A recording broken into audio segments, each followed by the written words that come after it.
Number 5. Number 4. Number 3. Number 2. Number 1.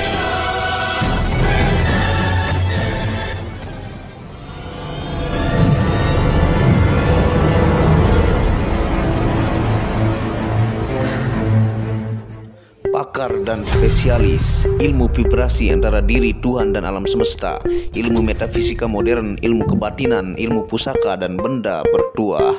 Update video terbaru dengan mengklik gratis, subscribe dan lonceng notifikasi gratis, dan selamat menikmati.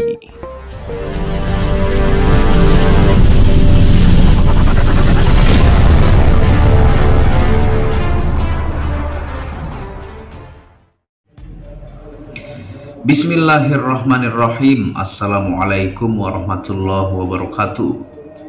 Alhamdulillahirabbil alamin, wassalatu wassalamu ala asyrafil anbiya'i wal mursalin sayyidina Muhammad wa ala alihi wa sahbihi ajma'in.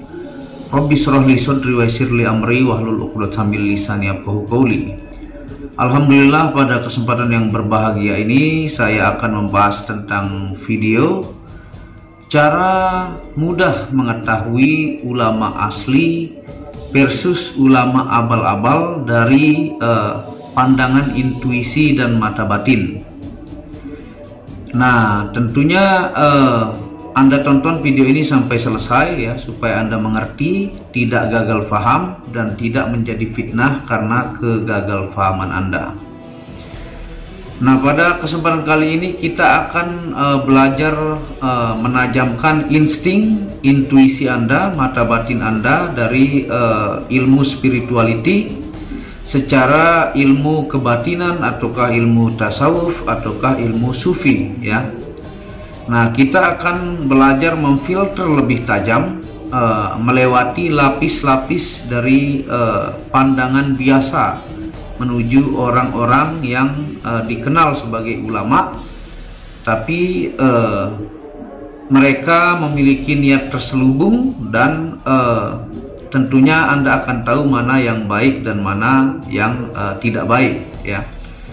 Nah, ini ilmu ini tentunya Anda harus latih ya, karena tidak serta-merta langsung Anda mampu melakukan. Karena ilmu spirituality, khususnya sufi, tasawuf, itu membuat batin Anda lebih sensitif akan sesuatu ajaran ataukah ceramah dari seorang ulama-ulama tersebut ya. Dan di sini saya tidak menyebutkan nama, ataukah dia dari kelompok mana, ataukah dia dari manhaj mana, tapi ciri-ciri secara umum yang tentunya detail akan saya jelaskan pada kesempatan kali ini. Nah, tentunya kalau Anda lihat rata-rata ulama itu menggunakan sorban ya, sorban ala Arab ya, itu yang dipakai oleh beliau-beliau. Karena untuk sorban ataukah jenis sorban seperti merah putih yang seperti Arab, ataukah dengan jubah-jubah yang berbagai jenis dan wewangian, itu merupakan budaya di Arab ya. Bahkan saya banyak meriset bahwa orang-orang Arab yang tinggal di Indonesia, bahkan banyak penjelasan tentang orang-orang Pakistan ataukah dari luar, bahwa yang Kristen pun, ataukah yang non Muslim, ataukah dia Yahudi yang ada di Arab, ataukah dia ateis yang ada di Arab, mereka menggunakan jubah dan sorban. Bahkan assalamualaikum itu pun, ataukah insya Allah itu pun merupakan sebuah kalimat yang terbiasa menjadi adat istiadat di Arab itu sendiri. Dan saya pribadi pun, saya punya orang tua ya, almarhum bapak saya itu 8 tahun dia bekerja di Arab Saudi, bahkan sampai menjadi haji. Itu dari pengalaman yang saya tanya kepada beliau dan dari riset-riset saya. Jadi tidak hanya Muslim yang pakai jubah sorban, bahkan di situ bercampur baur ya. Jadi Anda tidak tahu secara keseluruhan dia itu Muslim atau tidak. Bahkan mereka pun mengatakan insya Allah dan mengucapkan salam karena itu sudah menjadi kebiasaan. Nah, bagaimana kalau di tanah Melayu di Indonesia? Tentunya kita akan melihat banyak ulama-ulama ataukah ustadz-ustadz ataukah orang yang ahli dalam ilmu agama itu menggunakan ciri khas, baik itu menggunakan sorban, menggunakan jubah ya, ataukah menggunakan perlengkapan ketika dia berceramah. Dan itu tidak ada salahnya ya, tidak ada salahnya, itu malah luar biasa. Itu merupakan tanda mereka-mereka itu menjaga kerapian ya, wewangian untuk membuat dia disenangi teman-temannya ataukah orang-orang yang mendengarkan ceramahnya. Itu hal yang luar biasa. Jadi tidak ada masalah dengan pakaian apapun yang dipakai ya. Ingat, di video ini saya mengatakan tidak ada masalah dengan pakaian apapun yang dipakai. Nah, sekarang kita akan memfilter ya, manakah ulama yang asli ataukah abal-abal ya. Karena kita akan melewati tatanan lapisan luar pakaiannya ini. Kita akan mengkaji setiap apa isi ceramah dia, bagaimana dia menyampaikan ceramah, dan apa ajaran yang akan disampaikan kepada pendengarnya ya, seperti itu. Jadi kita melewati tatanan pertama, pakaiannya ya. Kalau Anda mendengarkan ceramah, berkumpul di sebuah majelis dan Anda menyimak ceramah mereka, jika dia memiliki unsur provokatif ya, membuat hati Anda menjadi dendam, membuat Anda ingin memukul orang lain, menghakimi orang lain, bahkan tidak segan-segan untuk membunuh orang lain dengan isi ceramahnya itu, maka Anda harus waspada dan hati-hati ya. Karena dalam Islam itu kita diajarkan kedamaian, cinta, kasih sayang, dan bagaimana Anda menolong orang meskipun dia menzolimi Anda. Karena Nabi Muhammad SAW, panutan kita, yang seperti saya pernah jelaskan ya, beliau saja ketika berperang, ketika musuh sudah tidak berdaya, beliau melarang untuk menombak ketika dia sudah tidak melawan dan tidak berdaya. Dan Rasulullah pun dalam banyak perangnya dia tidak akan menyerang duluan kalau musuh tidak menyerang duluan, sehingga itu adalah cara menyelamatkan diri. Dan dalam kisah-kisah lain, kemuliaan Rasulullah ini yang sangat sabar ya, sangat mulia. Bahkan dalam kisahnya ketika beliau lewat di sebuah jalan dan dilempar oleh kotoran ya, setiap beliau lewat dilempar oleh kotoran, beliau tersenyum ya, yang seperti saya bilang. Bahkan beliau ketika suatu hari tidak ada yang melempar kotoran itu, beliau menanyakan kepada orang di sekitar tempat itu, kenapa dia tidak melempar saya lagi dengan kotoran? Kok tumben hari ini dia tidak melempar saya dengan kotoran? Nah, sehingga orang itu mengatakan dia lagi sakit. Sehingga Rasulullah inilah orang yang pertama menjenguk sahabat yang lagi sakit, yang lemparin dia kotoran tiap hari. Sehingga menangislah sahabat ini, karena orang yang dia lempari kotoran ternyata dialah orang yang sangat sayang dan orang yang sangat peduli, bahkan merawat sampai sembuh. Sampai seperti itu akhlak ya, karakter Rasulullah SAW. Bagaimana ulama-ulama ini Anda coba lemparkan kotoran, saya yakinkan pasti mereka rata-rata ya ngamuk ya, bahkan tidak segan-segan mungkin memukul ya kalau tiba-tiba Anda lemparkan kotoran. Ya, memang berbeda antara Rasulullah dengan ulama-ulama yang zaman sekarang, tapi seperti itulah tingkat kesabaran, keimanan, kemuliaan dan akhlak Rasulullah SAW. Apalagi mau memprovokasi untuk dendam, apalagi membunuh ataukah menghancurkan orang lain, baik itu berbeda agama ataukah satu agama tapi berbeda kelompok, maka itu merupakan ajaran dari ulama-ulama. Kalau disensor secara batin atau ilmu spiritual, itu adalah ulama abal-abal, ya. Jadi ketika Anda mendengarkan ceramah, hati Anda dengki, dendam, Anda mau menghakimi orang lain, Anda diprovokasi dengan kekurangan-kekurangan orang lain, sehingga Anda menjadi amarah. Kalau dalam ilmu tasawuf atau ilmu sufi, jin itu adalah ketika Anda marah, dan marah adalah awal dari kejahatan, dan dengki itu iblis lagi menguasai badan Anda. Makanya badan Anda panas, yang seperti saya jelaskan di awal. Karena kalau Anda tanya semua penjahat di muka bumi ini, mereka tidak pernah melihat iblis bertanduk, punya taring berbisik di samping mereka, ya. Tapi dia berbisik di dalam dada, kalau dalam surah An-Nas, ataukah secara ilmiah di pikiran kita. Jadi ketika angkara murka, dengki, ya, balas dendam itu bergejolak, menggebu-gebu ketika Anda mendengar ceramah, hati-hati, itu adalah ulama yang tidak benar, ya. Nah sebaliknya, ketika Anda mendengarkan ulama, ya, misalnya Anda lagi mendengarkan ceramah ketika musim corona ini, ya, hati Anda tenang, Anda semangat, Anda lebih sabar menjalani hidup, Anda ikhlas menerima ketetapan Allah, dan Anda mendengar ceramah itu, hati Anda sangat tenang dan bahagia, ya. Dan Anda termotivasi lebih bangkit dan menjadi jauh lebih baik tanpa ada provokatif-provokatif. Nah itulah ulama yang sesungguhnya.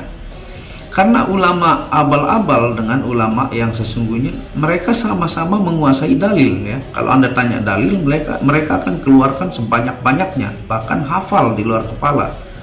Kalau Anda tanya dia hadis ataukah firman Allah ataukah yang lain-lain, mereka akan memiliki ilmu yang sangat banyak, ya. Mereka memiliki pengetahuan-pengetahuan, tapi niat yang terselubung di dalam ulama tersebut itulah yang menentukan inti isi ceramahnya itu, apakah membuat kita makin dendam, dengki, kita berani menghakimi orang, kita berani membunuh orang, kita mendengar ulama tersebut membongkar aib-aib manusia lain, maka itu ciri-ciri ulama yang tidak benar.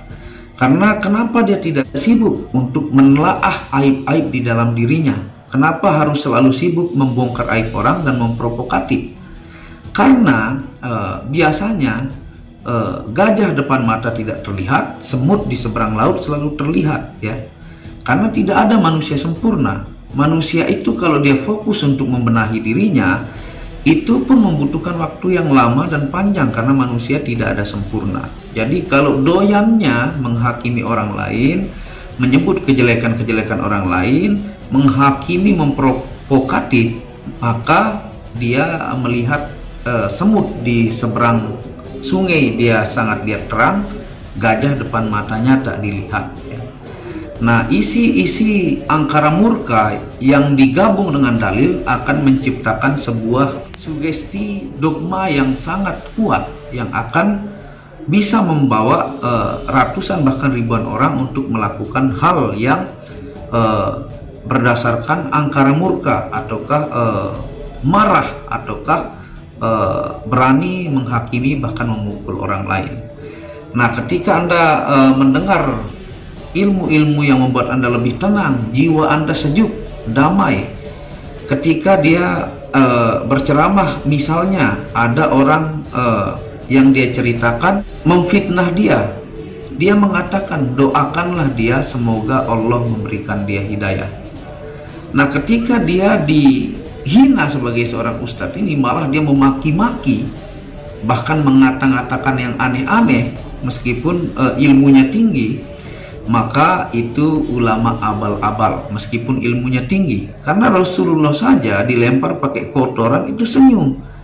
Bagaimana seorang ulama yang memiliki ilmu tinggi, ketika dia disinggung ataukah dihina oleh orang di luar dirinya, dia memaki-maki, mengamuk, bahkan menyuruh untuk memukul, mencari orang tersebut. Nah, itu sangat kelihatan angkara murka di dalam dirinya dan dendam mendominasi pada tubuh ulama tersebut. Jadi ilmu yang dia pelajari itu dia gunakan sebagai alat untuk membuat niatnya tercapai, ya, sehingga itu akan menjadikan bumerang buat dirinya secara karma dan akan menyesatkan banyak orang. Jadi Anda harus sensor ilmu kebatinan Anda, ataukah intuisi insting Anda, suara nurani Anda harus mampu memfilter itu, ya. Dan kalau Anda melihat, kalau secara mudahnya juga, kalau Anda ketika mengundang mereka ceramah, ketika Anda mengundang misalnya 2 kali, 3 kali, ketika bayarannya misalnya sedikit, dia lemes berpidato atau berceramah. Ketika Anda kasih dia 20 juta, dia menggebu-gebu. Nah, itu tandanya seorang ulama tersebut berkarir untuk mencari uang, bukan untuk membantu umat. Tapi mereka berkarir untuk menumpukan harta benda yang ilmu agamanya ataukah ketenarannya digunakan untuk alat memperkaya dirinya. Nah, seperti itu. Mudah-mudahan Anda paham dan tidak gagal paham, ya, supaya tidak menjadi fitnah. Jadi Rasulullah itu adalah karakternya yang sangat mulia, sangat sabar, sangat ikhlas, murah senyum, sangat pengasih dan penyayang. Tidak pernah mengajarkan untuk Anda balas dendam, angkara murka, ataukah Anda menghakimi orang yang Anda tidak tahu lebih dalam orang tersebut. Mungkin di pandangan Anda dia itu buruk rupa, ataukah dia itu banyak dosa, banyak salah, tapi di mata Allah Anda tidak tahu. Sehingga yang berhak menghakimi itu hanyalah Allah Subhanahu wa Ta'ala. Jadi janganlah menjadi Tuhan-Tuhan baru, ya, karena iblis itu adalah malaikat kasta tinggi yang menguasai ilmu alam semesta, rahasia takdir, menghafal Al-Quran dan beribadah puluhan ribu tahun, dan terbuat dari ujung api yang tidak berasap karena setitik kesombongan. Dia tidak mau sujud kepada Adam karena Adam ini terbentuk dari tanah dan unsur ruh Tuhan. Makanya dia diusir dari surga dan menjadi iblis, ya, dan menjadi makhluk yang dilaknat Tuhan gara-gara kesombongan. Meskipun ilmunya tinggi, dia terbuat dari api, iblis tersebut menjadi makhluk terlaknat. Nah, terima kasih, mudah-mudahan Anda paham. Ulangi video ini supaya Anda tidak gagal paham, ya. Dan saya tidak menyebutkan nama siapapun, ataukah grup, ataukah kelompok manapun. Dan semoga berkah bermanfaat. Kita lebih tajam memfilter ilmu-ilmu yang masuk ke dalam pikiran kita ataukah batin kita. Dan terima kasih sudah menonton video Muhammad Hamdan Al-Ghazali ini. Jangan malas, bantu terus channel ini untuk mengembangkan dengan mengklik lampu merah subscribe gratis dan lonceng notifikasi gratis, tidak ada ruginya. Anda bisa kunjungi second channel saya, itu Tauhid Metafisik, yang banyak membahas tentang ilmu mustika, pusaka, dan sejarahnya. Channel ketiga itu Manek Akik, yang membahas lengkap gemstone secara internasional, gemologi, kandungan mineral, aura, zodiak, dan metafisika modern. Dan channel baru yang khusus membahas tentang batu keindahan, yaitu batu bacan dengan ring-ring perak dengan harga bersahabat. Wabillahi taufiq wal hidayah. Assalamualaikum warahmatullahi wabarakatuh. Tauhid Metafisik Produk menjual baju-baju sufi sebagai pengingat kemurnian batin diri dan batin orang lain yang melihatnya, menyebarkan virus-virus cinta ketika memakainya dimanapun berada. Tersedia semua jenis ukuran, baik laki-laki dan perempuan, ukuran panjang dan pendek. Harga promo murah dengan kualitas cotton dan sablon terbaik. Kontak admin WhatsApp 0858 1688 0424. Inilah review baju sufinya.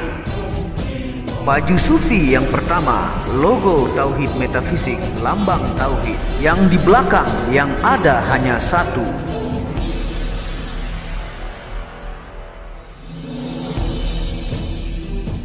Baju sufi yang kedua, aku lebih memilih menjadi orang murni. Logo di belakang baju adalah Tauhid Metafisik. Baju sufi yang ketiga, ketika hawa nafsu takluk maka damailah dunia. Tulisan di belakang adalah logo Tauhid Metafisik. Baju sufi yang keempat, aku patah hati pada fananya dunia. Tulisan di belakang baju adalah logo Tauhid Metafisik.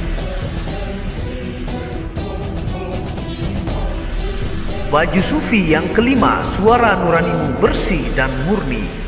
Tulisan di belakang baju adalah logo Tauhid Metafisik. Baju sufi yang keenam, ego diri adalah dinding pembatas antara diri dengan Tuhan. Tulisan di belakang baju adalah logo Tauhid Metafisik. Segera pesan baju-baju sufi, stok terbatas. Terima kasih.